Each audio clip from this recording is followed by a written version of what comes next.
तो दोस्तों, क्योंकि रिश्तों के भी रूप बदलते हैं कि आज के एपिसोड की शुरुआत में वृंदा सबकी तरफ देखकर कहती है कि यहाँ मौजूद सभी लोगों ने एवी से गाना गाने की बहुत रिक्वेस्ट की, यहाँ तक कि बच्चों ने भी दिल से कहा, लेकिन अगर उनका खुद का मन ही नहीं है तो फिर जबरदस्ती करने का क्या मतलब। इसलिए वो उन्हें बिल्कुल फोर्स नहीं करेगी। इतना बोलकर वृंदा वहां से मुड़कर जाने लगती है, लेकिन तभी अचानक से पीछे से म्यूजिक बजना शुरू हो जाता है। संगीत की आवाज सुनते ही वृंदा के कदम वहीं रुक जाते हैं।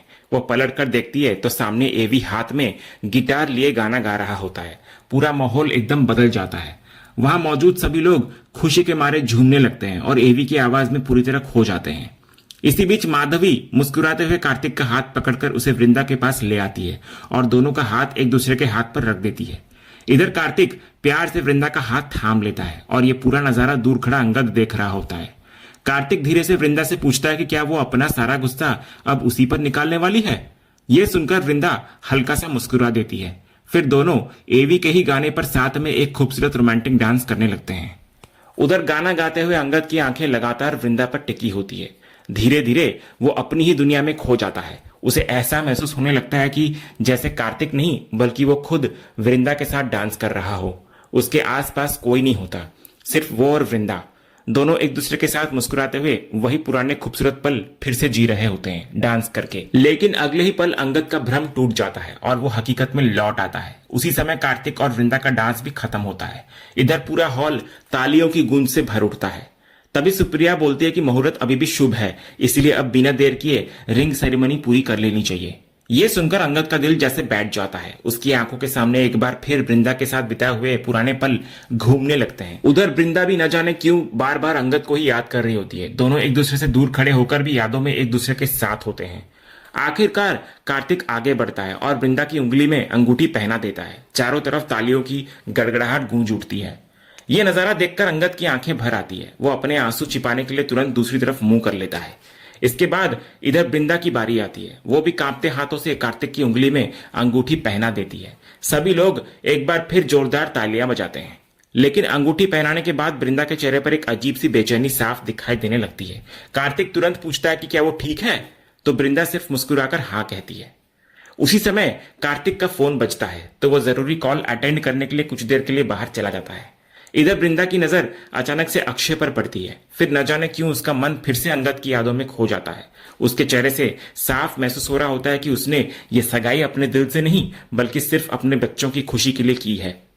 यही सब सोचते सोचते वृंदा चुपचाप वहां से चली जाती है। उधर दूसरी तरफ सभी लोग एवी के साथ सेल्फीज लेने में व्यस्त होते हैं। तभी अंगद भी बहाना बनाते हुए कहता है कि उसे एक जरूरी कॉल आया है, इसलिए अब उसे निकलना होगा।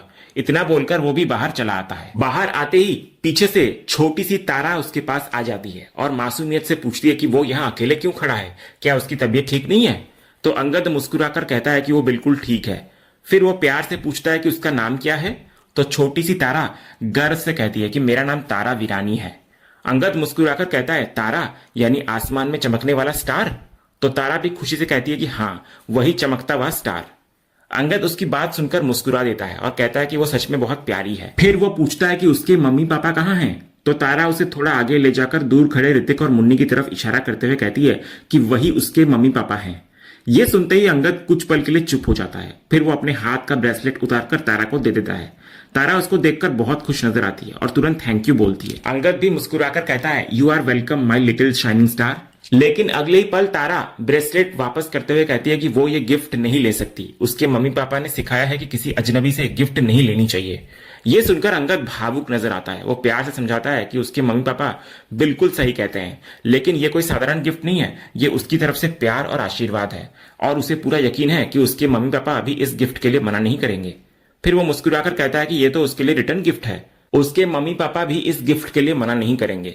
फिर वो मुस्कुराकर कहता है कि ये तो उसके लिए रिटर्न गिफ्ट है। तारा हैरानी से पूछती है कि उसने उसे कब गिफ्ट दिया। तो अंगद बोलता है कि उसकी प्यारी प्यारी बातों ने उसके चेहरे पर जो मुस्कान ला दी वही उसके लिए सबसे बड़ा गिफ्ट है, इसलिए रिटर्न गिफ्ट देना तो बनता है। तारा भी मुस्कुराकर ब्रेसलेट रख देती है और एक बार फिर खुशी खुशी उसको थैंक यू कहती है। इसी बीच इधर फंक्शन में ढोल वाले पहुंच जाते हैं। उनके साथ एक लड़का जोरदार डांस करता हुआ अंदर आता है। जैसे ही वो सामने मुड़ता है सब देखते हैं कि वो गोपू है।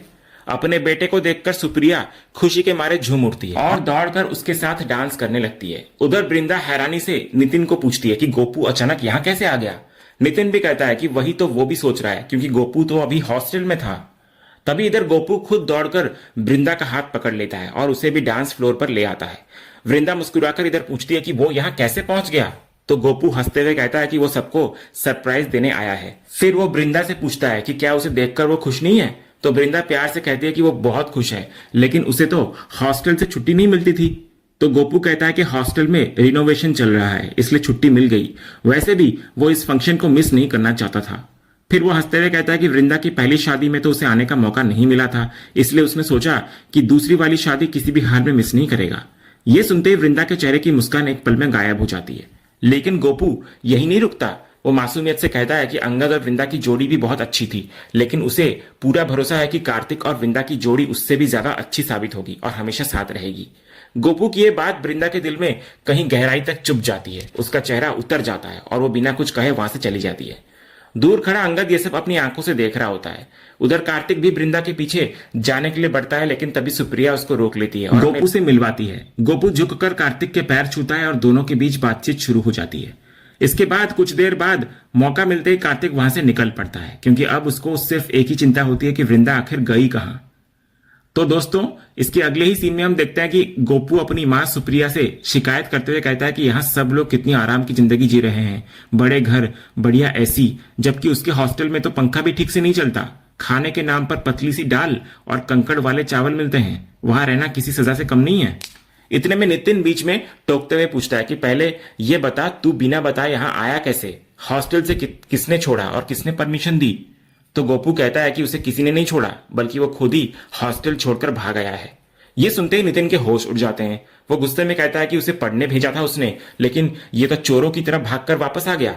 गोपू तुरंत कहता है कि वो हॉस्टल नहीं, जेल है, जेल। वहां ना ढंग का खाना है, ना ढंग की सुविधा। वो अब वहां बिल्कुल नहीं रहेगा। लेकिन सुप्रिया हमेशा की तरह अपने बेटे का ही पक्ष लेती है। वो कहती है कि अगर वहां इतना बुरा हाल था तो अच्छा किया जो वो वापस आ गया। नितिन सुप्रिया को समझाने की कोशिश करता है कि गोपू सिर्फ उसे भावनाओं में बहा रहा है और उसको मस्का लगा रहा है, लेकिन सुप्रिया उसकी एक भी बात मानने को तैयार नहीं होती। तभी गोपू अपने पिता से शिकायत करता है कि उसे इतनी दूर भेजने से पहले किसी ने उसकी राय तक नहीं पूछी, किसी ने ये जानने की कोशिश भी नहीं करी कि वो क्या चाहता है। नितिन कहता है कि उसने जो भी किया बेटे के भविष्य के लिए किया, लेकिन सुप्रिया फिर नितिन को डांटती है। वो कहती है कि पहले ही उनका बेटा कितना कमजोर हो गया है, ऊपर से वो उसे और डांट रहा है। इस पर नितिन कहता है कि बेटा पढ़ाई छोड़कर भाग आया है और सुप्रिया को फिर भी उसकी गलती नजर नहीं आ रही। इधर गोपू कहता है कि भाग जाना वहां मरने से तो बेहतर ही था। फिर वो हंसते हुए कहता है कि अगर हॉस्टल से फोन आए तो कह देना कि वो रास्ते में बेहोश हो गया था, उसने वहां यही बहाना बनाया है। इतना सुनते ही नितिन उसके कान पकड़ लेता है और कहता है कि ऊपर से झूठ बोलकर भी आया है। गोपू तुरंत सफाई देता है कि अगर झूठ नहीं बोलता तो कोई उसे आने नहीं देता यहां पर।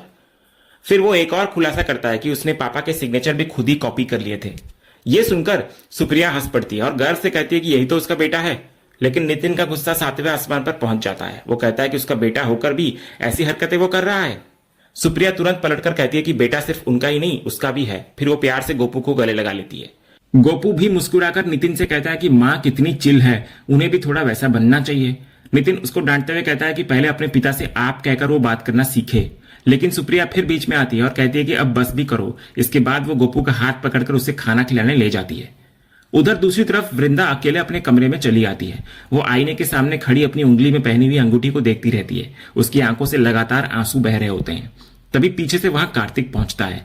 वो माहौल हल्का करने की कोशिश करते हुए मुस्कुराकर पूछता है, लगता है पसंद नहीं आई आपको? तो वृंदा तुरंत कहती है कि ऐसी कोई बात नहीं है, अंगूठी बहुत सुंदर है। तब कार्तिक मुस्कुराकर कहता है कि वो अंगूठी की नहीं अपनी बात कर रहा था। फिर वो गंभीर होकर पूछता है, क्या वो सच में ठीक है? फिर कार्तिक कहता है कि अब जब दोनों ने साथ चलने का फैसला कर लिया है तो उनके बीच कोई बात छिपी नहीं रहनी चाहिए। अगर दिल में कोई परेशानी है तो उसे खुलकर बता देना चाहिए। वो कहता है कि वो इतना जरूर समझता है कि वृंदा के चेहरे पर साफ दिखाई दे रहा है कि वो अंदर से बहुत परेशान है। ये सुनकर वृंदा आखिर अपना दिल खोलकर रख देती है। वो कहती है कि उसे समझ नहीं आ रहा कि उसके साथ आखिर क्या हो रहा है। उसका दिमाग बार बार यही कह रहा है कि वो बिल्कुल सही फैसला ले रही है। उसके बच्चे खुश हैं, पूरा परिवार खुश है और सबसे बढ़कर कार्तिक जैसा इंसान उसकी जिंदगी में है जो उसका इतना ख्याल रखता है। वो मानती है कि शायद उससे बेहतर जीवन साथी उसे कभी मिल भी नहीं सकता। उसके बच्चे भी कार्तिक के साथ बेहद सहज हैं। हर चीज बहुत परफेक्ट लग रही है, लेकिन फिर भी उसके दिल में एक अजीब सी बेचैनी है। वो कहती है कि उसका दिमाग और उसका दिल जैसे दो अलग अलग बातें कर रहे हैं। दिमाग इस रिश्ते को सही बता रहा है, लेकिन दिल मानने को तैयार ही नहीं है। कार्तिक इधर ये सुनकर कुछ पल चुप रहता है, फिर बहुत धीरे से एक सवाल पूछता है कि कहीं ऐसा तो नहीं कि आपके दिल में आज भी किसी और की जगह है और मेरे लिए वहां कोई जगह ही नहीं है। तो कार्तिक का ये सवाल सुनते ही वृंदा एकदम से खामोश हो जाती है। वो बिना कुछ कहे बस कार्तिक की आंखों में देखती रह जाती है। और इसी सीन के साथ आज का यह एपिसोड यहीं पर खत्म होता है। तो दोस्तों, आपको क्या लगता है, क्या वृंदा अपने दिल की बात कार्तिक को बता पाएगी या फिर अतीत की यादें एक बार फिर उसकी नई जिंदगी को अधूरा छोड़ देंगी? अपनी राय हमें कमेंट में जरूर बताइए। अगर वीडियो पसंद आया हो तो उसे लाइक करें, चैनल को सब्सक्राइब करें और बेल आइकन दबाना बिल्कुल मत भूलिएगा। मिलते हैं अगले एपिसोड के अपडेट के साथ, तब तक के लिए धन्यवाद।